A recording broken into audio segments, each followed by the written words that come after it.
Fredericks from Brightmoor Christian Church in Novi, Michigan. This is my short sermon senior.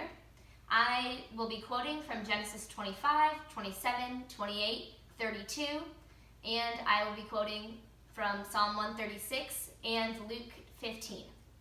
My sermon is called You Are. Not You Are.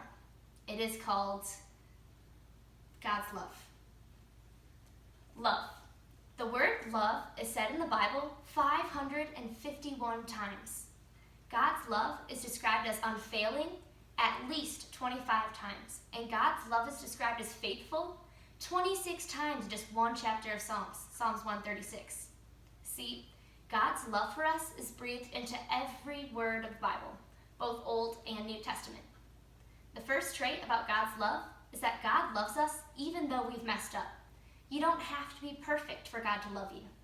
Let's look at one of the lives of the great people of the Bible, Jacob. You could see that God was with Jacob his whole life, but the thing was, Jacob was a deceiver since birth. In Genesis 25, little baby Jacob was about to lose a 9-month race to his brother, so he tried to cheat his way to be first, but just earned himself the name Jacob, meaning deceiver. He got a little older in Genesis 25 and tricked Esau out of his birthright while Esau was hungry. That's not fair. You're not you when you're hungry. And in Genesis 27, he tricked his blind and dying father to steal Esau's blessing. Jacob wasn't perfect, but still, God loved him. The prodigal son in Luke chapter 15 wasn't perfect either. In fact, he disowned his family, took his inheritance early, left, and lived wildly, but the father wasn't angry or disappointed. In fact, Luke 15:20 says, the father saw him coming. Filled with love and compassion, he ran to the son, embraced him, and kissed him. The father, even though the son made mistakes, still loved him. Because God loves us, he perfects us. A lot of the time, we think we need to perfect ourselves or make our own lives perfect in order for God to love us, but that's not true at all.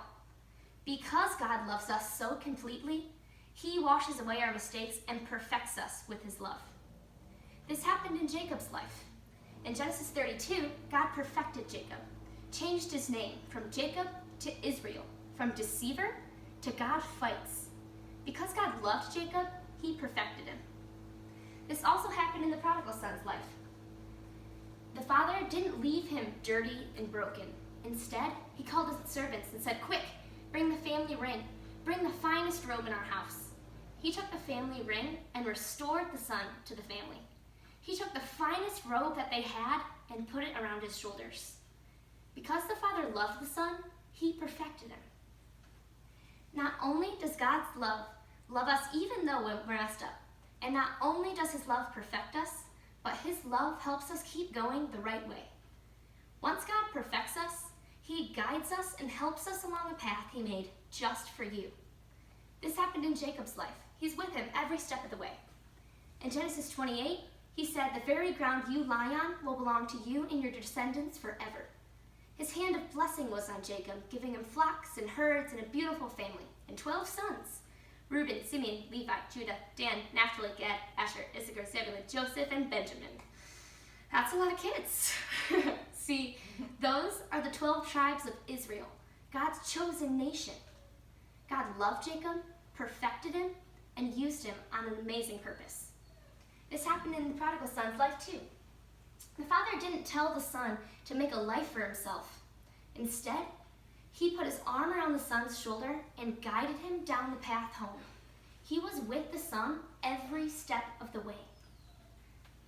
Not only do we see God's amazing love in the lives of Jacob and the prodigal son, but there's a third story, and this one's actually a daughter, and it's me. See, I tend to beat myself up over every mistake that I make. At some point, I was convinced and afraid that I was too messed up for God to love me, or he was going to leave me the first chance that came up. But that wasn't true at all. God told me the truth. He said, "Daughter, I love you. I'm not going to leave you. I never have, I never will. I love you so much." And then he perfected me. I asked for forgiveness, and he washed away my mistakes and made me clean. And now, he helps me on the right path, a path he made just for me. And he's with me, helping me every step of the way. He says, "Daughter, I love you. I am with you.